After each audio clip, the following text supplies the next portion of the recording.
Yeah. Eat 'em up, yum yum.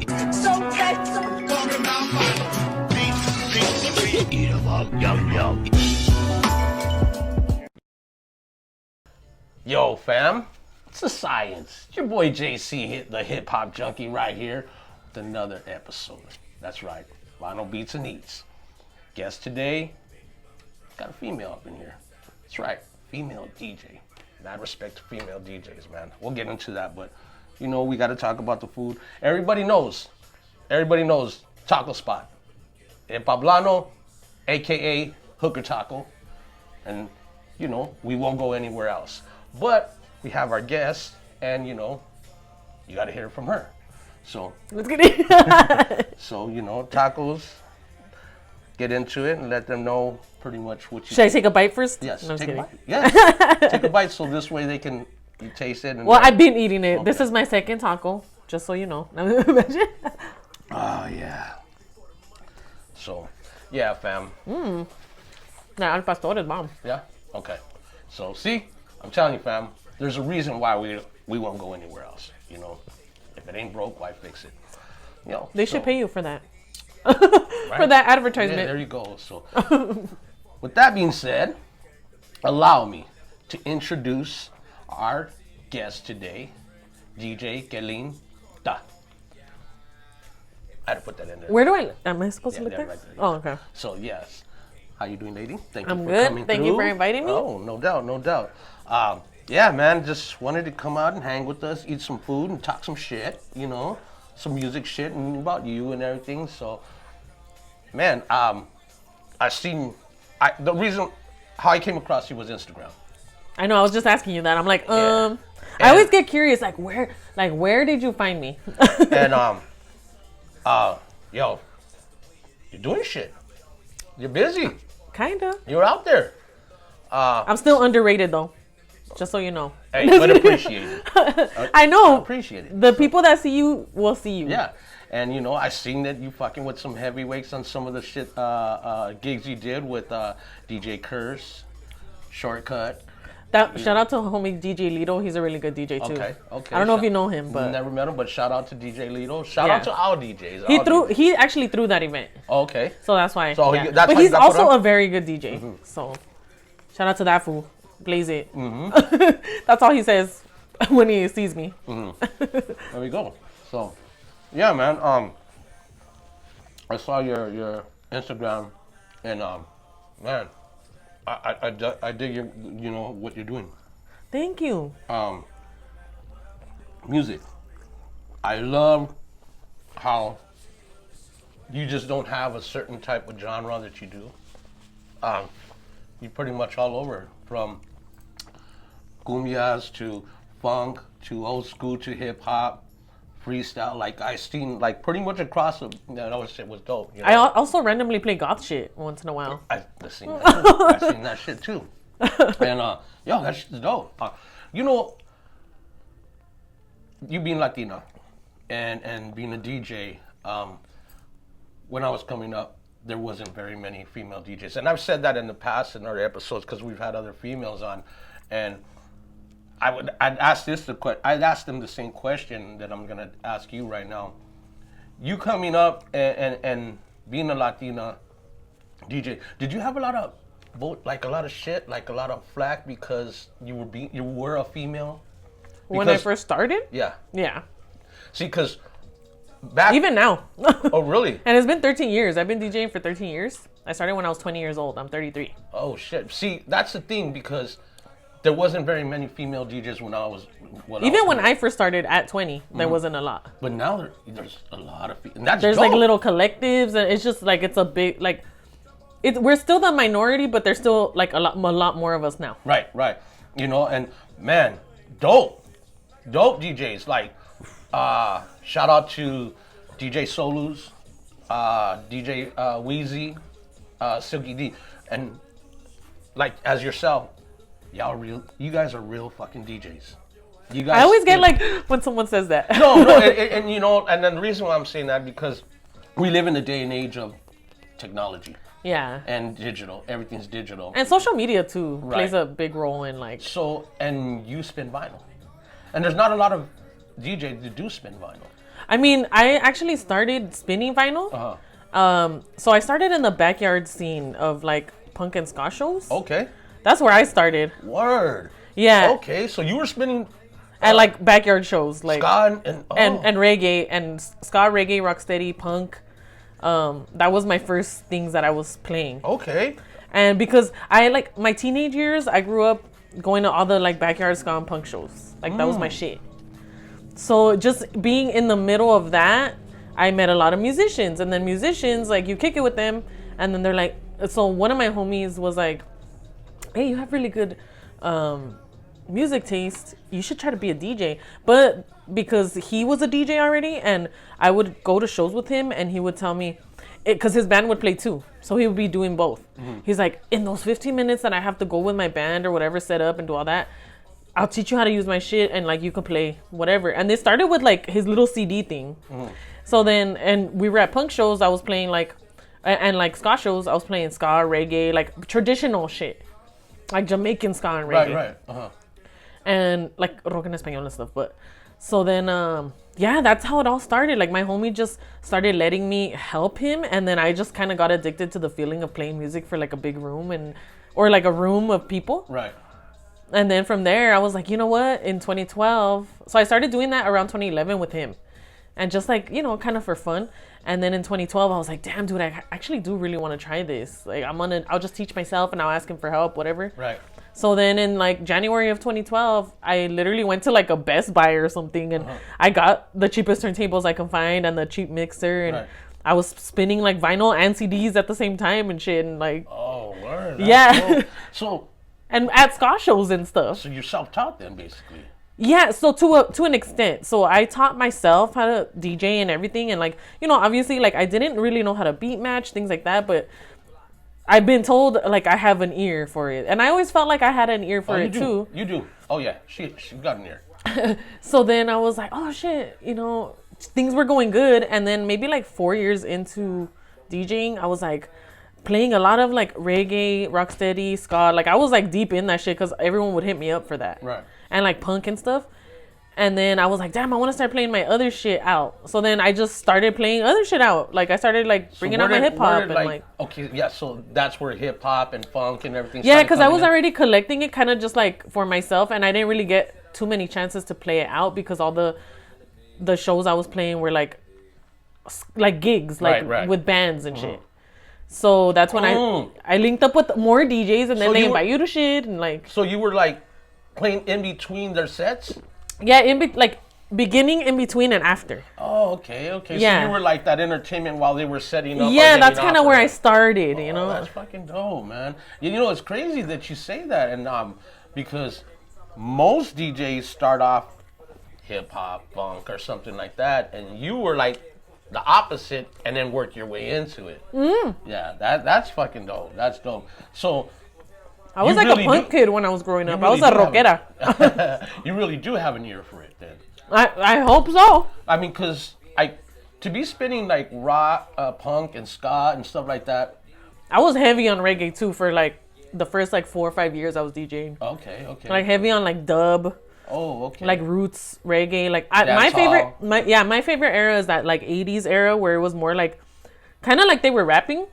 They call it toasting. Right. Like Yellow Man, Sister Nancy, like artists like that are rapping over the beat, the dub. Like Beanie Man, and right? Yeah, because like dancehall is a whole other thing. Right. And then ska, whole other thing. Rocksteady. Roots is... Yeah, roots. So like my favorite era is that 80s like MC toasting on the sound system shit. One of my favorite reggae artists, Roots, is Barrington Levy. Oh yeah. And see, he's in that era of the 80s. Yeah. Where it was like... It was older. It was like still... it was kind of digitized, but still like...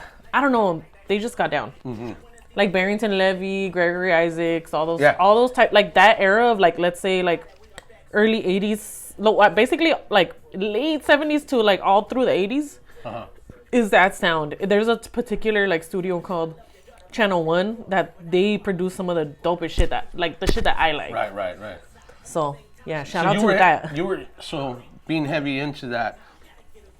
And it being your primary, music. That's actually the birth of hip hop, low key.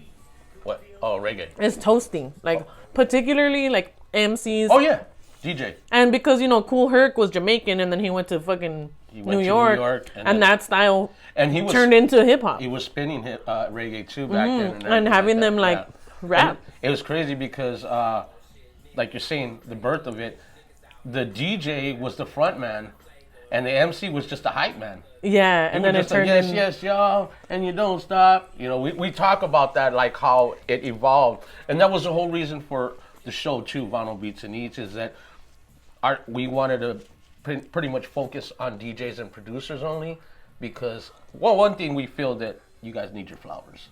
I always felt that the MC was always up front, but if people go back, they'll know that the DJ was the up front. It's crazy how now like DJs are kind of like undervalued, like for parties and shit like that, and even like bars or whatever, trying to offer you like $100 to DJ for 6 hours. Like what? Get the fuck out of here. Like without me here, nobody shit. would really be here. There'd be silence.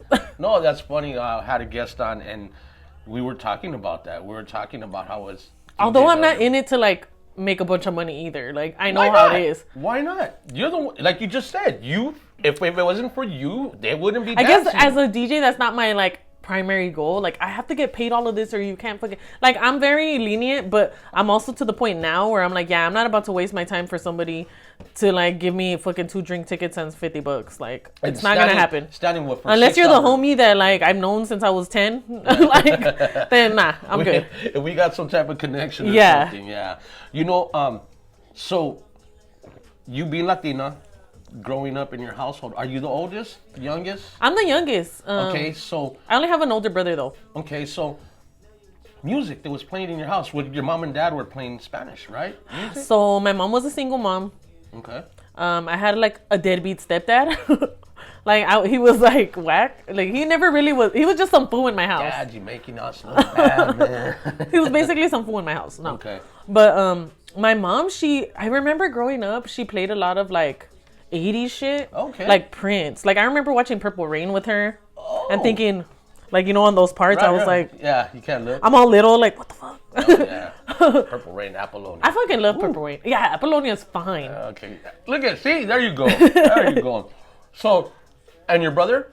So my brother, it's so funny because he likes music a lot too, but we're very different in our music taste. Like he's more of like a kind of like techno house type of shit. Like Did you ever get into techno house too? I like the 90s shit. But all that like, I don't know a lot about it, but I'm down to go kick it. So that's what your brother was playing? Yeah, he still plays all that. Like we kind of like a lot of the same things, but at the same time, we're super different. Like, we're super different. So then your household was basically... I discovered a lot of music on my own and through, like, friends. Okay. And, like, family friends. And my mom, too, and stuff. Right. But I wasn't, like, super close growing up to my mom to where we were, like, listening to music with each other, you know? I, like, grew up more with my grandma. So my grandma, that was, like, the Juan Gabriel and the fucking Vicente Fernandez and, like... That shit is what my grandma was listening to. That's what I was getting to because... And now it hits different. As an adult, I'm like, I could see why my grandma was bumping this shit. I was like, after you've been through it, you're like... drink, you want to fucking cry. I know. And I'm like, I get it, grandma. So like, that's what I was getting at because most Latinas, their house was many Spanish music. So I always asked that, like, what was in your house? What were you playing? Because for you, well, like I said, for most Latinos and Latinas, it's Spanish music. How did you get put on to what you're listening to now? But you were put on since my grandma, my mom, just hearing it at like parties, you know, at like your relatives' parties, you hear the same fucking playlist that have been going hard since like 1990 something. Right. Yeah. It still goes hard now. Like, you throw on Oye Mi Amor and half that room's gonna get up. Oh, no, most definitely. That's another thing that I really grew to love when I was older was rock en español. Like, it just gives me that nostalgic, like, being a kid, like, at the family parties. Right. And then also as an adult now, you're like, this music is fucking good. Like, it's great. Right. You got music lover. Like, Caifanes forever. I fucking love Caifanes. And Héroes del Silencio, those two are my like big ones Those that are I'm the like, one to do it? Those are hell one to yeah. do it? Oh, Yeah. man, see. Yeah. Those do it for me. Yo, I mean, like I said, I just wanted you to come and hang with us. Bullshit with us. Mainly, I want our audience to see you. I want our fans I appreciate that. friends to see you, see what I saw. And you don't even know me. This is the first day I ever met you. No, exactly. But it's crazy how like strangers will see it more in you than like people you know personally. Oh, that's always been an argument. You're or like someone that just seen me through Instagram is like can be so supportive, and like my own family or my own whoever I know, like I do have a lot of friends that are very supportive of me and always have been, and I fucking appreciate them. But like for the most part, it's always people you don't know that like want to see you win, and that's fucking dope. Part of it because you're you. They know you. They've been around you, and they don't really see you in like a different light, I guess. And then you have those friends that is like, it blows your mind. That it's like, man, I get better support from strangers than I get from y'all. Dude, I remember being like doing my DJ shit, and my mom never stopped me. She was never like, you shouldn't do that or anything. She just like, okay. And I remember her like at one point, I was maybe like 2 years into it. She was like, maybe you should focus more on this and that and that. And I was like, but I love to do this because it makes me happy. Like it keeps me happy. Otherwise, I would be very depressed. But a lot of people don't understand. But now she's like my fucking daughter. She's so like, oh, I love you and I'm so proud of you and you're so good and all this stuff. But people don't understand us music lovers. Mm-hmm. Like, it's not we just listen to it. It's a part of our life. Like me, I cannot live without music. You fuck with Spotify, right? My fucking Spotify, you know how they do at the end of the year? It was fucking ridiculous how much. Mine has been like Kali Uchis for the last 3 years. I'm like, I already knew I listened to her too much. Everyone, mine was, I forgot, Marlon Craft and De La Soul. That's pretty much, but I mean, like, fuck your horoscope. What's your fucking Spotify rap? Right? I don't want to know your horoscope. What's your Spotify rap? That's why I tell people, fuck your horoscope. Horchata or Jamaica. That's what we're missing right now. Some Jamaica. What are you? Jamaica. Okay. I don't like sweets with my meat. Here's the thing, though. With me, it's based how it's made. Because you have some fucked up watered down horchata or fucking Jamaica. I like my Jamaica a little bitter with a hint of sweetness, not like too sweet. It hits, most definitely. But yeah, Queline, I just wanted you to come and hang with us. Like I said, bullshit with us. People get, for them to get to see you, get to know you a little. And not only that, just hear you spin, So with that being said, yo, fam, you already know. This is that part of the show. We're about to dip out for a second. Again, I'm going to say it every single time. 2-part show. Interview on YouTube, the performance on Instagram stories, and highlights. So, yeah. Listen, it's not all one. So I got some people, where's the performance? And I say it every show. So if you were watching the whole show, then you know what I'm talking about. If you didn't click out. Yeah. So for the people that are asking, that lets me know that you clicked out and you didn't get to hear the whole thing. It's all love. Caught you. It's all love anyways. We like love our fans, love our friends, love our fam. So yeah. So this is that part where I tell you, go to the bathroom, get something to drink, get something to eat, roll one up. Yeah, because we're about to get back in this with DJ Queline. And yeah, that link right there, Instagram. If you can't hit the link, it's gonna be down there, huh? Yes, down there, right there. But click on that shit. Yeah, if not, Vinyl Beats and Eats. That's where you find it. So, not you haven't or whatever, get on that shit. So, that being said, it's your boy JC, the Hip Hop Junkie. Vinyl Beats and Eats with DJ Queline. Yo, we about to jump in some shit right now. Everything we were talking about. She's going to set us up with a little bit of hip-hop. I brought some hip-hop today. So, see? Letting y'all know how she started and now what she's evolved to. She does it all. So, yo, that's right. Don't go nowhere. Hang with us.